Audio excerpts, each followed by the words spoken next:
again? It's the Huawei Vitra by MetroPCS. It is a 4G LTE phone, or not LTE, it's a 4G phone on the GSM network, the T-Mobile network. It's HSPA Plus supported.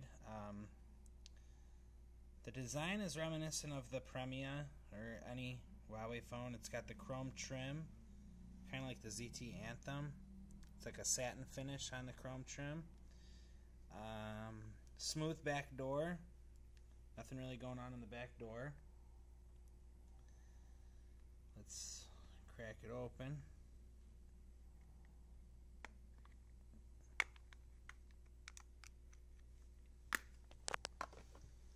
It's got the SIM card slot.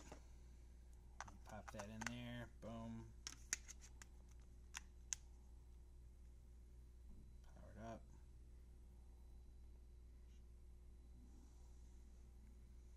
Real high-end phone.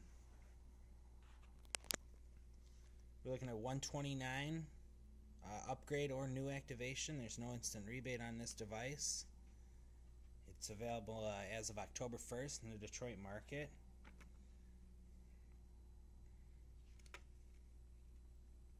Major difference between this and like the Huawei Valiant would be that this is the 4G HSPA Plus compatible phone, whereas the Valiant doesn't do the HSPA Plus. It's just a 3G phone. Phone also has a front-face camera. This phone also has a front-face camera, which is not included in the Valiant. Oh, it is LTE. Okay, so it's GSM LTE. It's T-Mobile's LTE spectrum. So I guess the Valiant probably does HSPA Plus. It just doesn't do LTE, whereas this one does.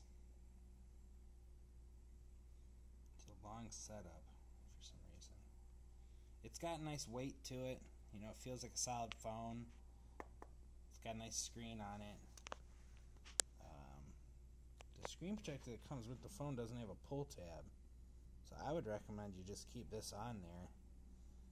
Save the money on a screen protector. I'm not going to tell my customers that, but you know, I don't think you need a new screen protector when you buy this phone. This seems adequate. Never actually turned one of these on because nobody buys them because they're $129, and for that kind of money you can get a Samsung Exhibit, which I would probably recommend over this phone, being that this is a Huawei. Huawei's not the best brand. It's not a super bright screen. No, it's not super bright screen. Maybe we can fix that. Boom, crank it up. It's a little bit brighter now.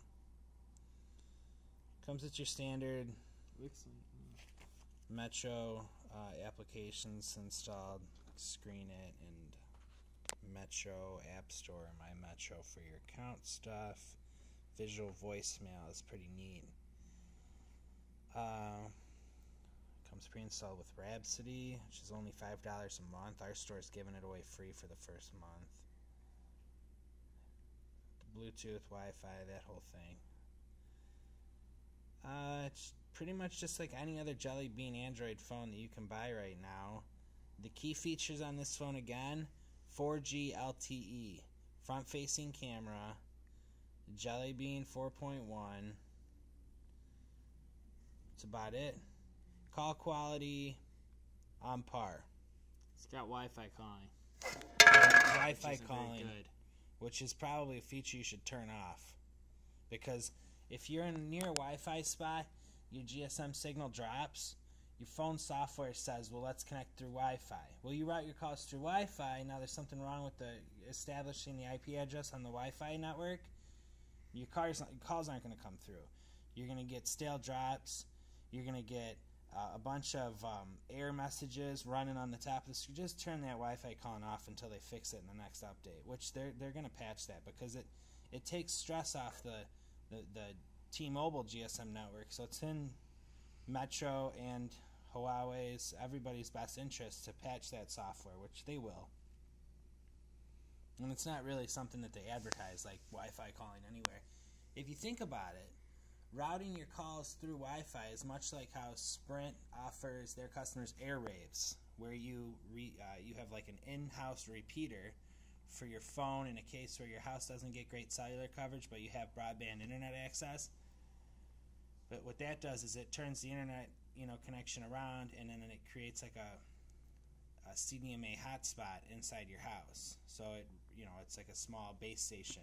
Whereas this skips the whole base station idea, and it just routes your calls over voice over IP, which makes sense.